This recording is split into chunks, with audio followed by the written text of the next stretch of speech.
రైతు సోదరులకు నమస్కారం. ఈ వీడియోలో మనం తెలియబోయే అంశం ఇది కౌన్సిల్ యాక్ట్. ఇది క్రిస్టల్ కంపెనీ వాళ్ళు రైస్ యాక్ట్ అనే ట్రేడ్ నేమ్ మార్చుకొని చేసుకున్నారు. టెక్నికల్ నేమ్ మాత్రం సేమ్ ఉంటుంది. ట్రైఫోనమైన్ 20% plus ethoxy sulfuron 10% WG granules రూపంలో మెటబుల్ గ్రాన్యూల్స్ రూపంలో ఉంటుంది.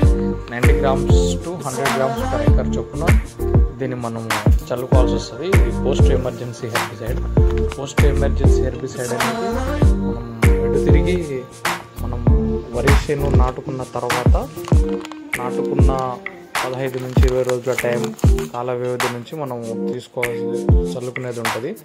దీనిపైన ఎక్స్పైరీ డేట్ కానీ దీనిపైన ఇది ఎప్పుడు మ్యానుఫ్యాక్చర్ అయింది ఇవన్నిటివి ఖచ్చితంగా చూడాల్సిందే. ఎక్స్పైరీ డేట్ ఎప్పటి వరకు ఉంది, దీనిపైన ఎన్ని భాషల్లో ఉంది, తర్వాత దీనిపైన QR కోడ్ ఉందా, డేట్ ఆఫ్ మ్యానుఫ్యాక్చర్, తర్వాత దాని మీద ఎప్పుడు తయారైంది, ఎప్పుడు ఇదవుతుంది, మళ్ళీ దాని మీద ఏమంటారు ఎటువంటి వాటికి మాత్రమే ఉపయోగించాలి, ఎటువంటి మాత్రమే ఉపయోగించకూడదు అనేటివి క్లియర్గా వాళ్ళు రాసి పెట్టి ఉంచుతారు.